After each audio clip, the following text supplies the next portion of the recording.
Un saludo muy cordial tengan todos nuestros hermanos, hermanas y quienes nos sintonizan a través de esta emisora radial. Bienvenidos todos a su programa El Fuerte Clamor. Habla para ustedes Ramsés Ágreda. Antes de comenzar, vamos a invitar la presencia de nuestro Padre Celestial con unas palabras de oración. Padre nuestro que moras en el cielo, te damos las gracias, Señor, por otro día más de vida. Queremos pedirte, Señor, en esta hora, por las comunidades, por los jóvenes, por todas aquellas personas que tienen cargo, Señor, no solamente en las partes administrativas de este gobierno, sino también a todas aquellas personas que se están encargando, Padre, de dirigir la vida de otros, para que tú pongas en el corazón de ellos, Señor, la gran disposición de ayudarlos. Señor, queremos pedirte por los enfermos, por los que están en las cárceles, Señor, pasando tribulación en esta hora.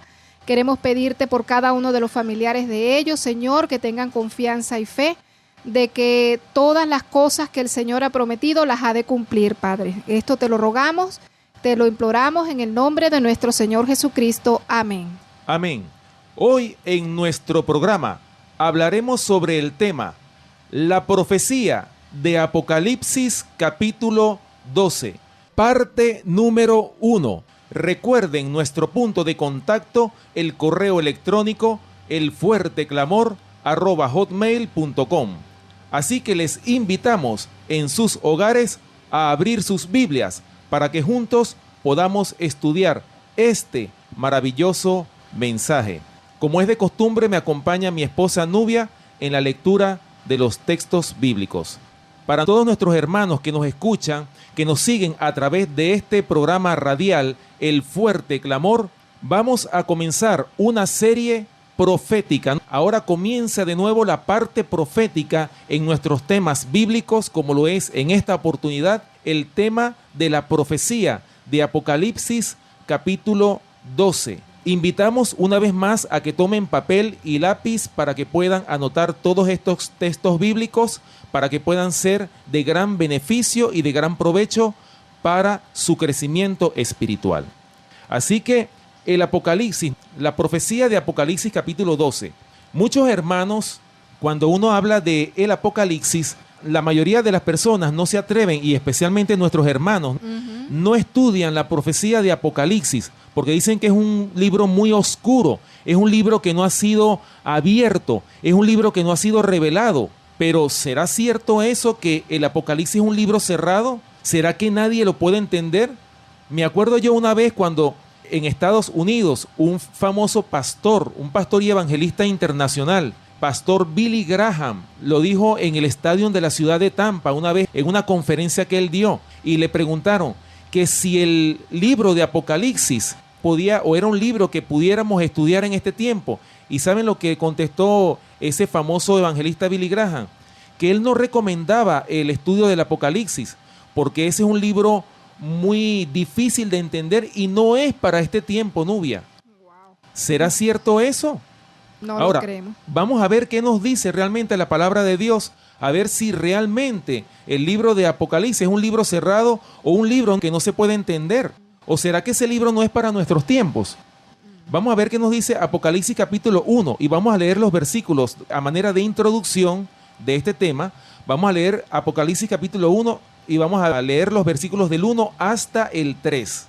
La revelación de Jesucristo que Dios le dio para manifestar a sus siervos las cosas que deben suceder pronto, y la declaró enviándole por medio de su ángel a su siervo Juan, que ha dado testimonio de la palabra de Dios y del testimonio de Jesucristo y de todas las cosas que ha visto. Bienaventurado el que lee y los que oyen las palabras de esta profecía y guardan las cosas en ella escritas, porque el tiempo está cerca. Ahí está claramente la introducción del libro de Apocalipsis. Lo dice claramente el apóstol Juan cuando estuvo en la rocosa isla de Patmos. Él escribe y comienza su relato de este gran libro, como lo es el libro del Apocalipsis. ¿Cómo lo comienza? La revelación. ¿Qué es una revelación? Es algo, ¿verdad?, que ha sido descubierto, es algo que podemos nosotros entender. Por eso comienza la revelación de Jesucristo, que Dios le dio ¿a quién? Para manifestar a sus siervos las cosas que deben suceder pronto. Si este libro es una revelación de las cosas que deben suceder pronto, entonces quiere decir que no es para nuestro tiempo. Claro que sí es para nuestro tiempo, por supuesto. Y dice claramente en el verso 3, bienaventurado el que lee y los que oyen las palabras de esta profecía y guardan las cosas en ella escritas. ¿Por qué? Porque el tiempo está cerca. Ahora, ¿qué tiempo será ese que está cerca? El tiempo de la segunda venida de nuestro Señor y Salvador Jesucristo. Amén. Es necesario que nosotros estudiemos este libro, hermanos. Y si nosotros vemos, el verso 3 dice, bienaventurado. ¿Qué quiere decir eso? Feliz, dichoso, bendecido el que lee. Número 1. Y los que oyen las palabras de esta profecía. Y número 3, lo más importante, y guardan, es decir, y obedecen las cosas en ellas escritas, porque el tiempo está cerca. Asimismo comienza esta introducción de este extraordinario libro que estamos comenzando a partir de este momento, de este programa, con Apocalipsis capítulo 12. Esta es una profecía muy importante, muy interesante, esta profecía de Apocalipsis capítulo 12. Aquí se narra la guerra que hay, o una batalla que hay entre el bien y el mal. Pero lo vamos a ver a manera de detalles, a manera de todo este capítulo, desde el versículo 1 hasta el versículo 17. Vamos a ir analizando cada versículo, hermanos y hermanas que nos escuchan, porque es muy importante cuando nosotros estudiamos la profecía de Apocalipsis, que nosotros hablemos al detalle, especialmente los símbolos y los detalles que aparecen en cada uno de esos versículos. Y para que nosotros veamos que son símbolos, y cada símbolo tiene un significado, que nosotros vamos a explicar en la medida en que estos símbolos vayan apareciendo. Bueno, vamos a comenzar entonces con Apocalipsis capítulo 12 y vamos a leer el primer versículo. Apocalipsis capítulo 12, versículo 1. ¿Cómo dice la palabra de Dios? Apareció en el cielo una gran señal, una mujer vestida del sol, con la luna debajo de sus pies y sobre su cabeza una corona de 12 estrellas. Qué interesante este versículo, ¿verdad? Vemos aquí que el apóstol Juan está narrando que apareció en el cielo. ¿Dónde? ¿En qué lugar? En el cielo. Una gran señal. Y dice el apóstol Juan, esa señal consiste ¿en qué? En una mujer vestida del sol con la luna debajo de sus pies, y dice, y sobre su cabeza una corona de 12 estrellas. Así que hay 4 elementos aquí que vamos a analizar en este versículo, que son mujer como símbolo, ¿verdad? Sol, luna y corona de 12 estrellas. Ahora, hablando de mujer, nosotros sabemos que la palabra mujer significa el sexo femenino del ser humano, pero desde el punto de vista profético, la palabra mujer tiene otro significado. Como dice Nahum capítulo 3, versículo 13. He aquí tu pueblo será como mujeres en medio de ti. Las puertas de tu tierra se abrirán de par en par a tus enemigos. Fuego consumirá tus cerrojos. Ahí está. Dice claramente que tu pueblo será como mujeres. Ahora, cuando hablamos de pueblo, estamos hablando hombres y mujeres. Aquí dice que tanto los hombres como las mujeres están representados aquí. Tu pueblo será como mujeres. Bien, ¿qué nos dice Jeremías capítulo 50, versículo 37? Hablando de la palabra mujer. Espada contra sus caballos, contra sus carros y contra todo el pueblo que está en medio de ella, y serán como mujeres, espada contra sus tesoros y serán saqueados. Ahí está claro. Dice claramente que y serán como mujeres. ¿Quiénes van a ser como mujeres? Como lo dice este segundo versículo. El pueblo, el ejército en este caso. Bien, ¿qué nos dice Isaías capítulo 4, versículo 1? Este versículo que vamos a leer de Isaías capítulo 4, versículo 1, es bien interesante porque nos habla, yo creo que es más directo en cuanto al significado de la palabra mujer. Vamos a buscarlo. Isaías capítulo 4, versículo 1. ¿Cómo dice la palabra de Dios? Echarán mano de un hombre 7 mujeres en aquel tiempo, diciendo: nosotras comeremos de nuestro pan y nos vestiremos de nuestras ropas. Solamente permítenos llevar tu nombre, quita nuestro oprobio. Qué interesante versículo, ¿verdad, Nubia? Wow, sí. El profeta Isaías en este capítulo 4 está describiendo: echarán mano de un hombre. Ahora, si nosotros analizamos este versículo, estos símbolos que aparecen en este versículo de Isaías capítulo 4, echarán mano de un hombre. ¿Cuál es ese hombre? ¿A quién simboliza ese hombre? A Cristo Jesús, ¿verdad que sí? Echarán mano de un hombre, ¿cuántas mujeres? 7 mujeres. Aquí la mujer representa, hermanos, como hemos leído hasta este versículo, representa la iglesia del Señor, la iglesia de Dios. Porque fíjense, echarán mano de un hombre 7 mujeres. Ahora, aquí está hablando de mujeres diferentes, iglesias diferentes. Ahora, ¿cuál es la condición de ese versículo? Nosotras comeremos nuestro pan y nos vestiremos con nuestro vestido. Solamente danos tu nombre y quita nuestra vergüenza, nuestro oprobio. Comeremos nuestro pan y nos vestiremos con nuestro vestido. ¿Qué significa eso? ¿Qué significa que comeremos nuestro propio pan? Que van a predicar su propio evangelio. No es el evangelio de Cristo el que van a predicar, sino es un evangelio diferente, como lo dijo el apóstol Pablo en Gálatas capítulo 1. No es que haya otro evangelio, sino que hay algunos que os perturban y quieren pervertir el evangelio de Cristo. ¿Ve? Y dice el apóstol Pablo en esa cita de Gálatas: mas si aún nosotros o un ángel del cielo os anunciare otro evangelio diferente del que habéis recibido, sea anatema. ¿Por qué? El apóstol Pablo dice claramente en ese texto de Gálatas capítulo 1 que hay un solo evangelio, no hay varios. En cambio, estas 7 mujeres quieren predicar otro evangelio diferente, es un evangelio de inventiva humana, pero no es el evangelio eterno que está expresado en la palabra de Dios. Así que es muy importante que nosotros entendamos esto, ¿verdad? Por eso es que aquí en Isaías, esas 7 mujeres representan a 7 iglesias. ¿Será que coincidirá con las 7 iglesias de Apocalipsis capítulo 2 y Apocalipsis capítulo 3, que son las 7 iglesias del Asia que el apóstol Juan escribió, o las 7 cartas que mandó el apóstol Juan a las 7 iglesias del Asia? ¿Será que coincide con esas 7 iglesias? Bueno, es una pregunta que les dejo en el aire para que cada uno las conteste individualmente. Continuando con esta palabra de mujer, vamos a leer otras citas bíblicas. Segunda de Corintios, capítulo 11, versículo 2. ¿Cómo dice la palabra de Dios?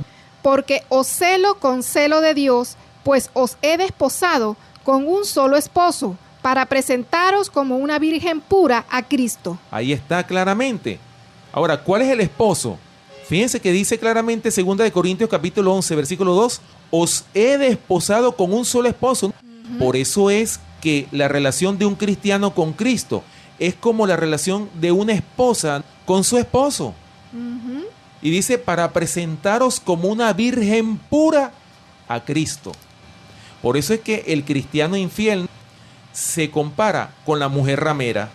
Por eso es que la iglesia aquí es simbolizada por la mujer. La palabra mujer significa iglesia. No nos cabe la menor duda, ¿verdad? Según estos versículos que hemos leído hasta ahora. Y finalmente, con respecto a la palabra mujer, ¿qué nos dice Efesios capítulo 5, versículos del 22 hasta el 30? Las casadas estén sujetas a sus propios maridos, como al Señor, porque el marido es cabeza de la mujer, así como Cristo es cabeza de la iglesia, la cual es su cuerpo, y Él es su Salvador. Así que, como la iglesia está sujeta a Cristo, así también las casadas lo estén a sus maridos en todo. Maridos, amad a vuestras mujeres, así como Cristo amó a la iglesia y se entregó a sí mismo por ella, para santificarla, habiéndola purificado en el lavamiento del agua por la palabra, a fin de presentársela a sí mismo, una iglesia gloriosa, que no tuviese mancha ni arruga, ni cosa semejante, sino que fuese santa y sin mancha. Así también, los maridos deben amar a sus mujeres como a sus mismos cuerpos. El que ama a su mujer, a sí mismo se ama, porque nadie aborreció jamás a su propia carne, sino que la sustenta y la cuida, como también Cristo a la iglesia, porque somos miembros de su cuerpo, de su carne y de sus huesos. Amén. Qué bonito versículo. Amén. ¿Cómo se simboliza la relación del marido con la mujer, así como Cristo con la iglesia? Hay una relación muy estrecha aquí. Las casadas estén sujetas a sus propios maridos como al Señor. ¿Por qué? Porque el marido es cabeza de la mujer, así como Cristo es cabeza de la iglesia. Queda determinado entonces que la palabra mujer aquí representa ¿a quién? A la iglesia de Cristo, la iglesia que el Señor viene a buscar. Ahora, Amén. hay algo muy importante. Vamos a comparar esta mujer con otra mujer que aparece también en este mismo libro del Apocalipsis. Pero antes vamos a hablar de la palabra sol. Ya analizamos la palabra mujer, que simboliza la iglesia. Ahora vamos a ver que esta mujer estaba vestida ¿de qué? Del sol. Ahora, ¿qué simboliza el sol? Vamos a buscarlo en el Salmo 84, Salmo 84, versículo 11. ¿Cómo dice la palabra de Dios? Porque sol y escudo es Jehová Dios. Gracia y gloria dará Jehová. No quitará el bien a los que andan en integridad. Ahí está, lo dice claramente. ¿A quién representa el sol? A Jehová Dios. Ahora, si nosotros comparamos esta mujer, porque dice que esta mujer está vestida del sol, o sea que está vestida de Cristo, está vestida de la justicia de Cristo. Ahora, vamos a comparar esta mujer que está vestida, o sea, esta iglesia que está vestida de la justicia de Cristo, con otra iglesia que aparece también en Apocalipsis, capítulo 17, el versículo 4. Apocalipsis capítulo 17, versículo 4. Aquí aparece también otra mujer. Vamos a ver cómo dice Apocalipsis capítulo 17, versículo 4. Y la mujer estaba vestida de púrpura y escarlata, y adornada de oro, de piedras preciosas y de perlas, y tenía en la mano un cáliz de oro lleno de abominaciones y de la inmundicia de su fornicación. Ahí está claro. O sea, esta es otra mujer, es decir, otra iglesia. Ahora, ¿cómo está vestida esta iglesia? Está vestida de púrpura y escarlata. Y de paso dicen que está adornada de oro, de piedras preciosas, y tiene en su mano, ¿qué cosa? Un cáliz de oro, lleno de las abominaciones y de la inmundicia de su fornicación. Ahora, si habla de fornicación, quiere decir que esta es una mujer impura, es una mujer impía, es una mujer ramera, en otras palabras. Es una mujer infiel, pudiéramos decir también. Ahora, esta mujer, por supuesto, es otra iglesia. Es una iglesia que no está vestida de la justicia de Cristo. Ahora, la que estamos analizando nosotros aquí en Apocalipsis capítulo 12 está vestida del sol. Ahora, vamos a ver, continuando con esta palabra sol, o qué es lo que significa este símbolo del sol, vamos a buscar también otro versículo, Malaquías capítulo 4, versículo 2, en relación a esta palabra sol. Vamos a ver qué nos dice Malaquías capítulo 4, versículo 2. Mas a vosotros los que teméis mi nombre, nacerá el sol de justicia, y en sus alas traerá salvación, y saldréis y saltaréis como becerros de la manada. Ahí está. ¿Qué simboliza aquí el sol según este versículo de Malaquías capítulo 4, versículo 2? Mas a vosotros los que teméis mi nombre. ¿Qué significa temer el nombre de Dios? Es respetar, reverenciar el nombre de Cristo. Y los que respetan y reverencian el nombre de Cristo, ¿qué va a pasar con ellos? Nacerá el sol de justicia. Así que, ¿qué es lo que representa el sol? La justicia de Cristo. ¿Qué nos dice, hablando todavía de la palabra sol? Vamos a ver qué nos dicen otros textos bíblicos. Vamos a buscar en Juan, capítulo 8, versículo 12, hablando de el sol. ¿Qué nos dice Juan, capítulo 8, versículo 12? Otra vez Jesús les habló diciendo: Yo soy la luz del mundo. El que me sigue no andará en tinieblas, sino que tendrá la luz de la vida. Amén. Qué bonito versículo, ¿verdad? Ahora, nosotros vemos aquí que dice este versículo de Juan 8, 12, yo soy la luz del mundo. Nosotros sabemos que la luz del mundo, ¿cuál es? El sol, ¿sí o no? Entonces, si el sol es la luz que ilumina el mundo y el Señor dice que Él es la luz del mundo, quiere decir que el sol representa ¿qué? La justicia de Cristo. Amén. No es que es el sol, no es que Cristo sea el sol, sino que el sol representa la justicia de Cristo. Otro texto bíblico, Juan capítulo 9, versículo 5. Entre tanto que estoy en el mundo, luz soy del mundo. Ahí está, igual que el otro versículo, ¿verdad? La luz del mundo soy, dice el Señor. ¿Y qué nos dice Apocalipsis capítulo 1, versículo 16? Hablando, por supuesto, de la palabra sol. Tenía en su diestra 7 estrellas, de su boca salía una espada aguda de 2 filos, y su rostro era como el sol cuando resplandece en su fuerza. Ajá, ¿cómo era el rostro del Señor? Como el sol. Era como el sol. Ahí está. El sol representa la justicia de Cristo. Ahora, si nosotros unimos el símbolo anterior, que es la mujer que está vestida del sol, ¿qué pudiéramos decir de acuerdo a estos símbolos, cómo los hemos interpretado hasta ahora? Es la iglesia de Cristo vestida con la justicia de Cristo. Ujú. Eso es lo que quiere decir la mujer vestida del sol o con el sol. Ok, Gloria a Dios. ahora, hablando del tercer símbolo que aparece aquí en Apocalipsis capítulo 12, versículo 1, la luna. O sea, esta iglesia tiene la luna debajo de sus pies, según Apocalipsis capítulo 12, versículo 1. Ahora, vamos a ver qué representa esa luna. De acuerdo al comentario bíblico, usted busca en cualquier comentario bíblico la palabra luna, dice lo siguiente: este símbolo es interpretado por muchos comentadores como un símbolo del sistema de ritos y sombras de los tiempos del Antiguo Testamento, los cuales fueron eclipsados por la revelación más plena que llegó por medio de Cristo, la ley ceremonial que fue cumplida en la vida y la muerte de Cristo, es representada por la luna que brilla con luz que refleja del sol.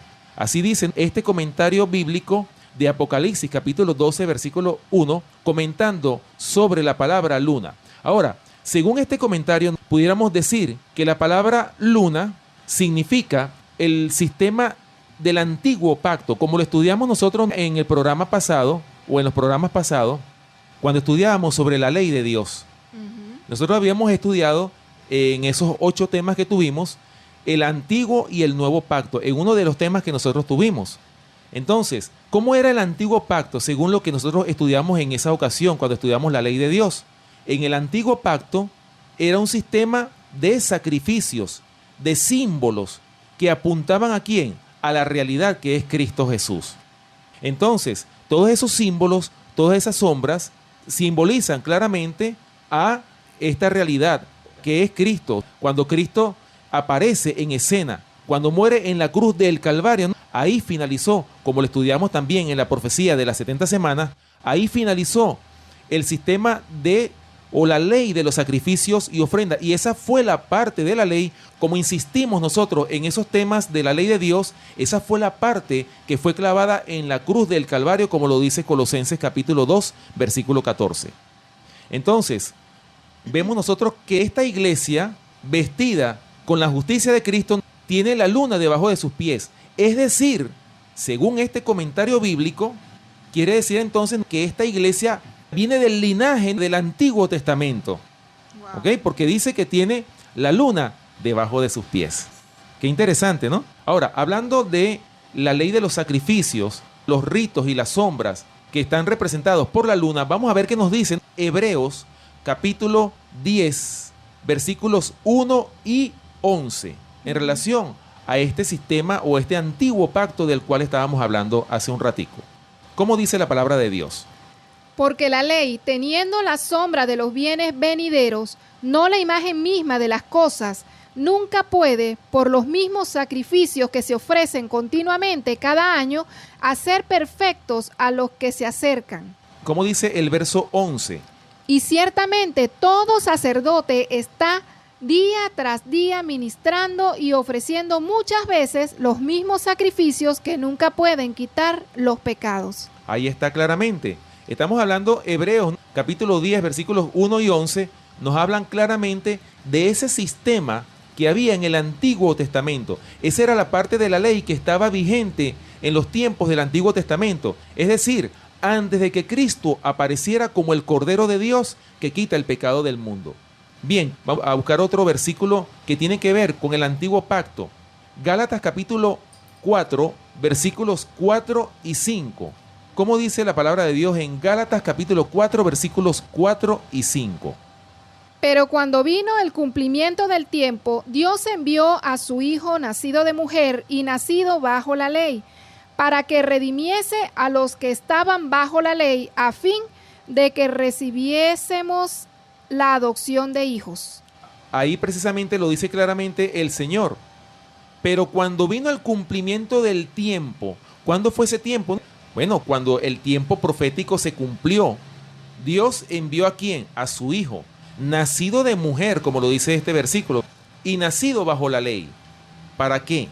Para que redimiese a los que estaban bajo la ley.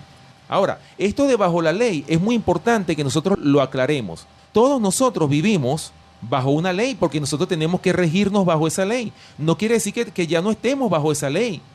Estamos todavía viviendo conforme a la ley de los 10 mandamientos, como lo dijimos nosotros cuando estudiamos la ley de Dios, la gran ley de Dios.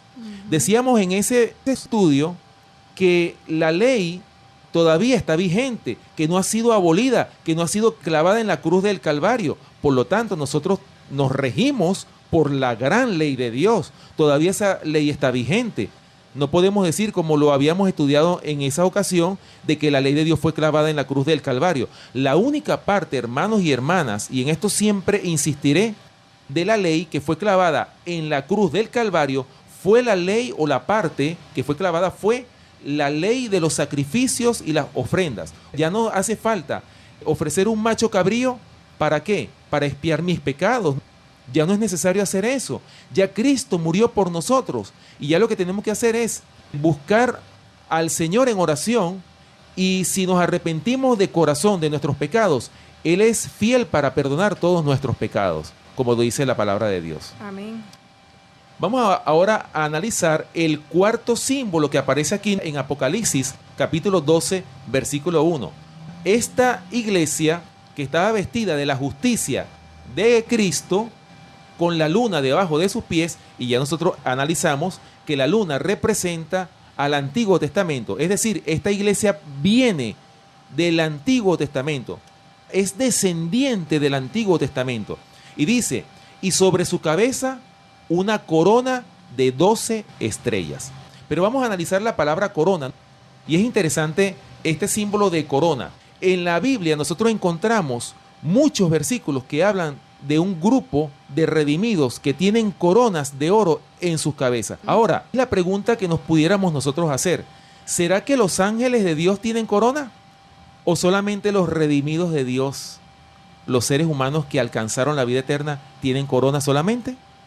Ahora, ¿qué representa la corona? Es un símbolo de victoria. Es una victoria en una lucha que se tuvo. Por esa razón es que la corona no puede ser puesta sobre los ángeles, porque los ángeles de Dios que nunca pecaron, ellos son mensajeros de Dios.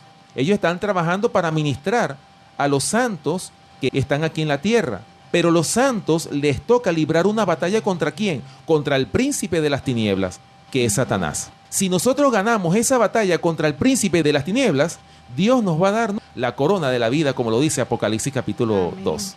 Hablando de corona, vamos a leer algunos textos bíblicos en relación a la palabra corona, donde aparece esta palabra corona. Vamos a buscar primeramente en Isaías capítulo 28 y vamos a leer el versículo 5. En aquel día Jehová de los ejércitos será por corona de gloria y diadema de hermosura al remanente de su pueblo. Ahí está, qué interesante versículo. O sea que el Señor va a ser, ¿por qué? Por corona de gloria. El mismo Señor, dice la inspiración, que Él mismo le va a poner la corona en la cabeza a todos los redimidos, a todos los que alcancen la vida eterna. Amén. Qué precioso, ¿verdad? Que el mismo Señor Jesucristo le coloque a usted en su cabeza la corona de gloria, porque va a ser una corona de gloria a todos los que hayan alcanzado la victoria sobre la bestia y sobre su imagen, como lo vamos a leer en un versículo más adelante. Gloria a Dios. Qué bonito, ¿verdad?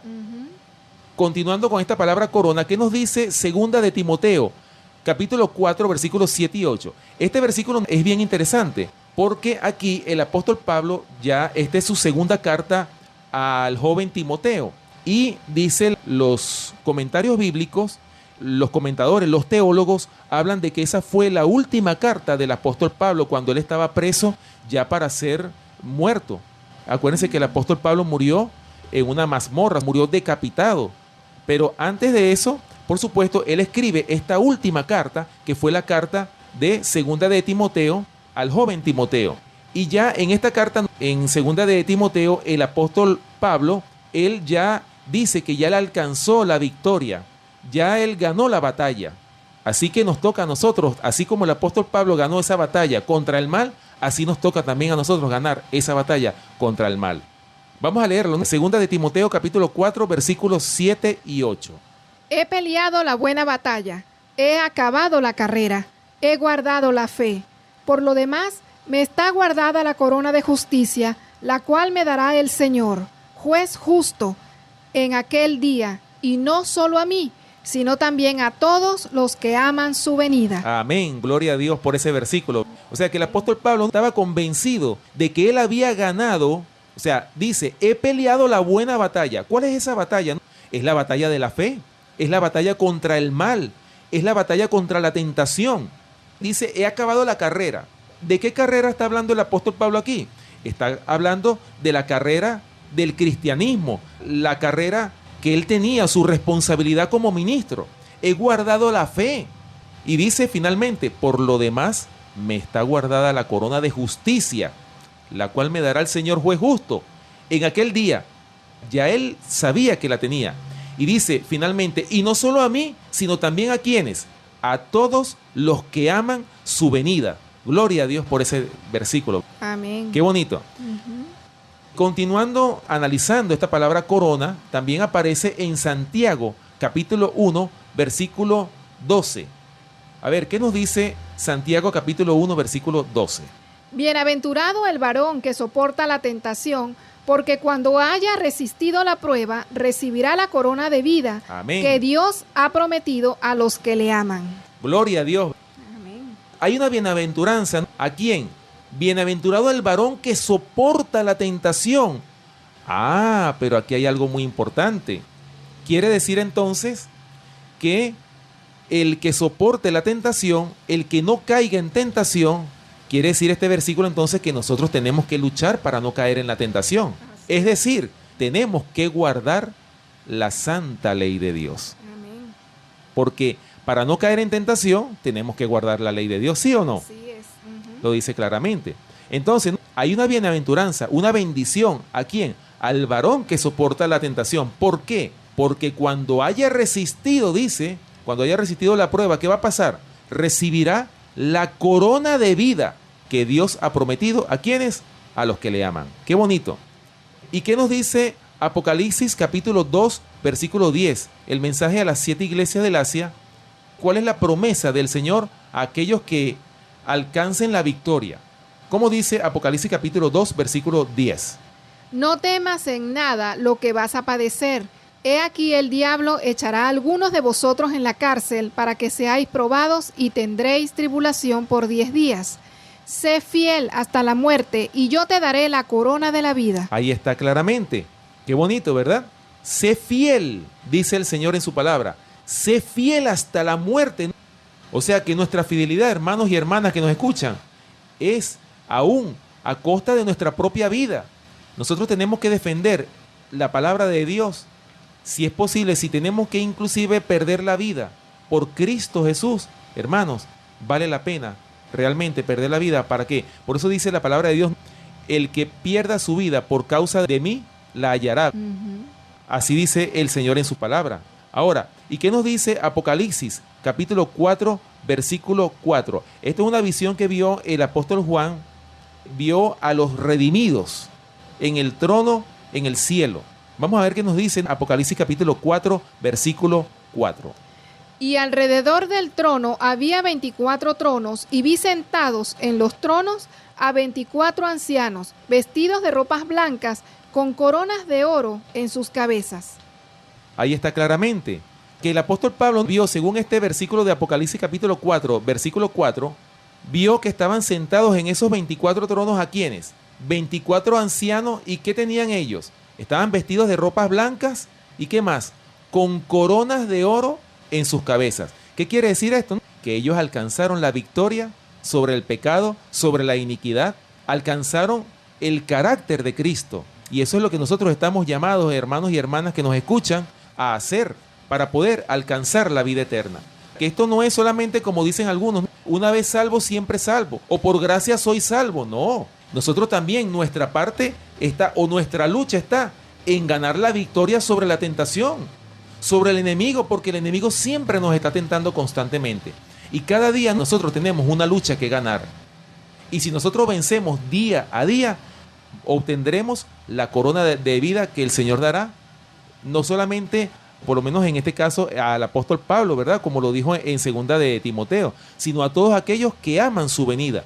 ¿Cuál venida? La segunda venida de nuestro Señor y Salvador Jesucristo. Ahora, dice también, hablando de este cuarto símbolo, dice que esa corona tenía 12 estrellas. Vamos a ver qué nos dice, hablando de 12 estrellas. Vamos a ver qué significan estas dos palabras. Primero, 12 significa, el 12 representa a la iglesia de Dios, el número 12. Pero dice aquí que esa corona tenía 12 estrellas. Vamos a ver qué nos dice Mateo, capítulo 16, y vamos a leer el versículo 18. Y yo también te digo que tú eres Pedro, y sobre esta roca edificaré mi iglesia, y las puertas del Hades no prevalecerán contra ella. Ahí está. Aquí nuestro Señor y Salvador Jesucristo le dijo a Pedro, tú eres Pedro, pero sobre esta roca, le decía, sobre él mismo Cristo, edificaré mi iglesia. Y dice que las puertas del Hades no prevalecerán contra ella. Ahora, hermanos, ustedes conocen que la iglesia que Cristo fundó, ¿la fundó sobre quiénes? Sobre 12 hombres, sobre 12 apóstoles. Ahora, este número 12 nosotros lo vemos que se repite en la Biblia. Ahora, hablando de la iglesia del Señor en todas las épocas, vamos a ver qué nos dice Hechos, capítulo 7, versículo 8. En relación en los tiempos de los patriarcas, ¿cuántos patriarcas habían? De acuerdo a este versículo de Hechos, capítulo 7, versículo 8.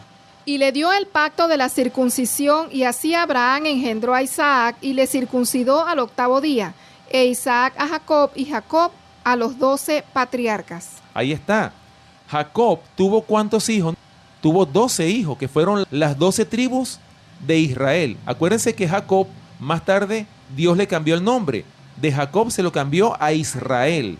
¿Por qué? Porque luchó con Dios cuando estuvo en esa angustia, porque su hermano Esaú lo estaba persiguiendo. Y cuando él luchó con Dios, él pensaba que estaba luchando contra su hermano, pero sucede que era que estaba luchando contra el ángel de Jehová. Y fue cuando le dijo, déjame porque raya el alba. No se llamará más tu nombre Jacob, sino Israel. ¿Por qué? Porque has luchado contra Dios y prevaleció. No quiere decir que luchó por imponer su voluntad, sino que luchó para reclamar la bendición. No te dejaré hasta que no me bendigas, le dijo Jacob al ángel, porque él sabía, en ese momento se dio cuenta que estaba luchando con el ángel de Jehová. No te soltaré hasta que no me bendigas. ¿Y qué le dijo el ángel? Déjame porque raya el alba. No se llamará más tu nombre Jacob, sino Israel. Qué bonito, ¿verdad? Entonces, Jacob, como lo dice el versículo de Hechos, capítulo 7, versículo 8, Jacob circuncidó también ¿a quiénes? A los 12 patriarcas. O sea que sus 12 hijos se convirtieron finalmente en 12 patriarcas. ¿Por qué 12 patriarcas?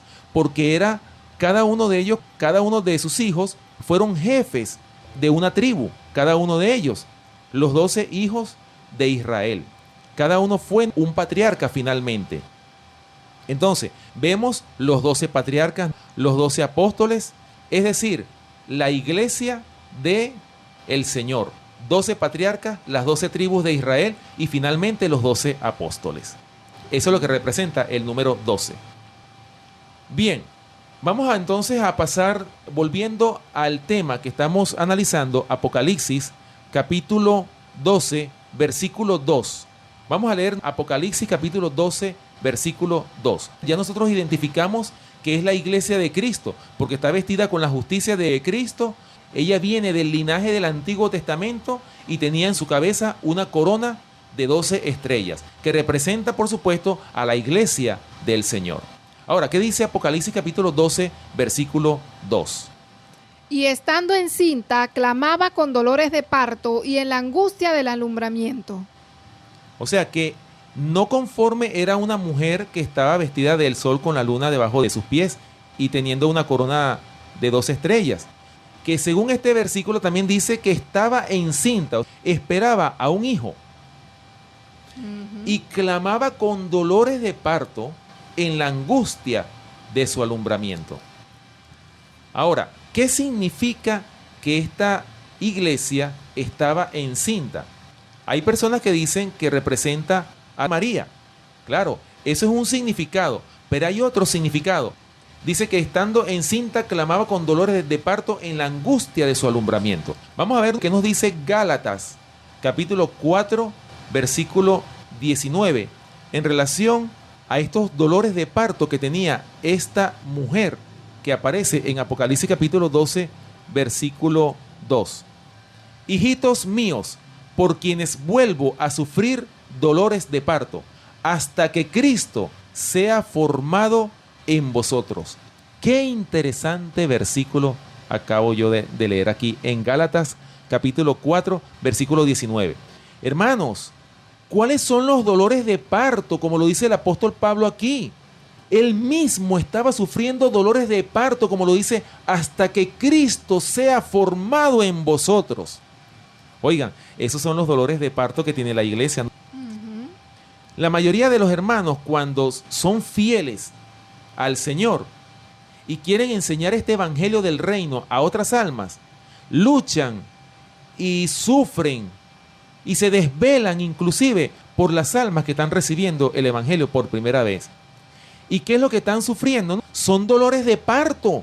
¿Para qué? Para que Cristo sea formado en esos seres que están conociendo por primera vez el evangelio.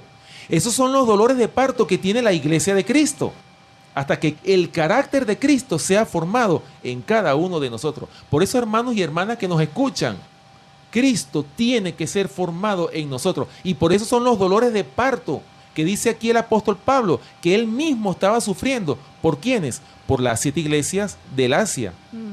Que de hecho él escribió esas 7 cartas que están reflejadas en Apocalipsis capítulo 2 y en Apocalipsis capítulo 3. Bien, hablando de esos dolores de parto y estando encinta esta mujer de Apocalipsis capítulo 12, ¿qué nos dice Isaías capítulo 11, versículos 1 y 2? Saldrá una vara del tronco de Isaí, y un vástago retoñará de sus raíces, y reposará sobre él el espíritu de Jehová, espíritu de sabiduría y de inteligencia, espíritu de consejo y de poder, espíritu de conocimiento y de temor de Jehová. Amén. El profeta Isaías está hablando de que saldrá una vara del tronco de Isaí. Esta vara, ¿a quién representa? Es el linaje de Cristo. Un vástago retoñará de las raíces ¿de quién? De Isaí. ¿Quién era Isaí? Isaí era el padre de David, ¿sí o no? Entonces, por eso es que dice, y Jesús, como lo clamaba el ciego Bartimeo, Jesús, hijo de David, ten misericordia de mí.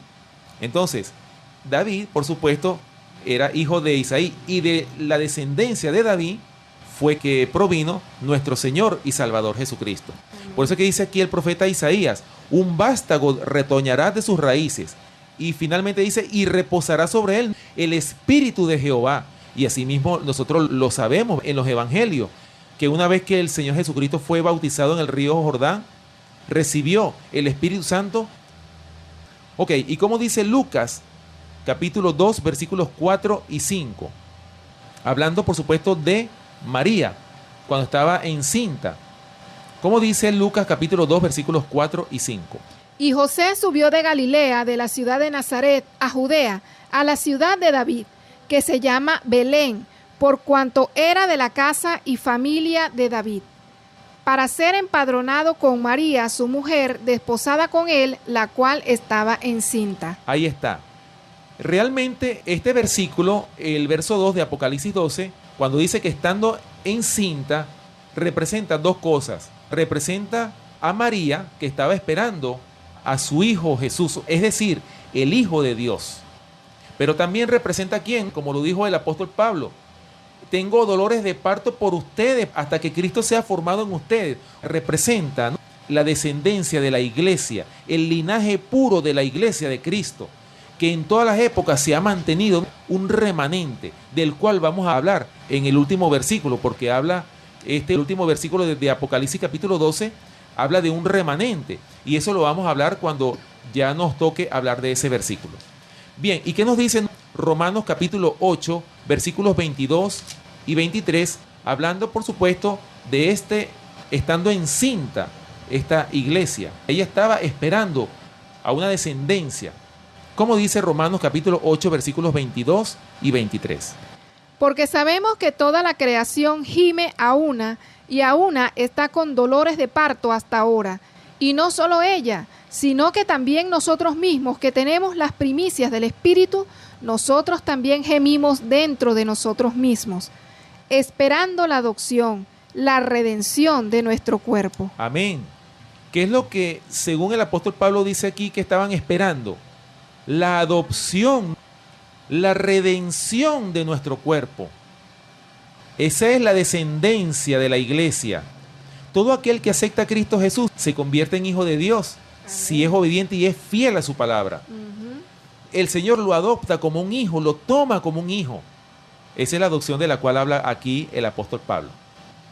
Bien, ¿qué dice Génesis? Hablando por supuesto de la descendencia.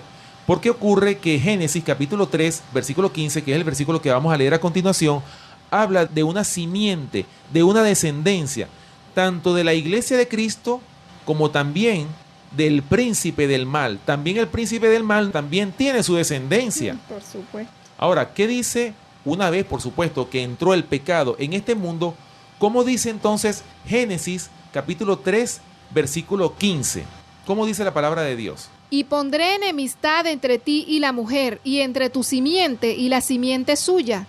Esta te herirá en la cabeza, y tú le herirás en el calcañar. Fíjense, hermanos y hermanas que nos escuchan, este texto bíblico nos muestra cómo hay una descendencia tanto de la iglesia de Cristo como del padre de las tinieblas, que es Satanás. Y dice que hay una enemistad, y esto es importante que nosotros hagamos énfasis en esto. Dice el Señor, una vez que entró el pecado en este mundo: y pondré enemistad entre ti y la mujer, la iglesia de Cristo, entre tu simiente y la simiente suya. Esta, la iglesia de Cristo, te herirá en la cabeza, y tú le herirás en el calcañar. Cuando el diablo recibió la herida de muerte en la cabeza, cuando Cristo murió en la cruz del Calvario. Y a la vez, Cristo, cuando muere en la cruz del Calvario, él recibió la herida en el calcañar, porque el diablo, claro, el enemigo de las almas, que es Satanás, él fue el autor, él incitó para que Cristo fuese crucificado en la cruz del Calvario. Por esa razón, esa fue la herida que recibió en el calcañar. El calcañar es como decir el talón del pie. Esa fue la herida que recibió la iglesia de Cristo. Así que, hermano, aquí nosotros vemos una enemistad. No puede haber amistad entre el bien y el mal. Y eso es lo que tratan la mayoría de las organizaciones religiosas que están en apostasía. O aquellos que están en la verdad quieren unirse con los que están en el error. Y los que están en el error quieren unirse con los que están en la verdad. Hermanos, así nunca puede haber unidad. Como muchos claman de unidad. La mayoría del mundo religioso está clamando por unidad. Pero esa unidad jamás y nunca se puede lograr. Solamente nos podemos unir en el espíritu de la verdad. Solamente en el espíritu de la verdad. No hay otra forma de unirnos, hermanos y hermanas que nos escuchan. Por eso es importante que nosotros escudriñemos la palabra de Dios Y por eso es que dice Juan capítulo 5, versículo 39, escudriñad las escrituras, porque a vosotros os parece que en ellas tenéis la vida eterna, y ellas son las que dan testimonio de mí. Hermanos, la única forma de que nosotros estemos en la verdad es escudriñando por nosotros mismos la palabra de Dios. Y por esa razón es que nosotros hacemos este tipo de programas. Es para aquellos estudiantes serios, aquellas personas que verdaderamente quieran conocer la verdad, pues la van a tener a través de este programa, El Fuerte Clamor. Bien, hermanos y hermanas que nos escuchan, hemos llegado al final de nuestro programa por el día de hoy. Les invitamos a que nos sintonicen la próxima semana en este mismo horario. Recuerden nuestro punto de contacto, el correo electrónico elfuerteclamor@hotmail.com. Gracias por permitirnos entrar a sus hogares a través de esta emisora radial. Si Dios nos da la vida, estaremos con ustedes hasta la próxima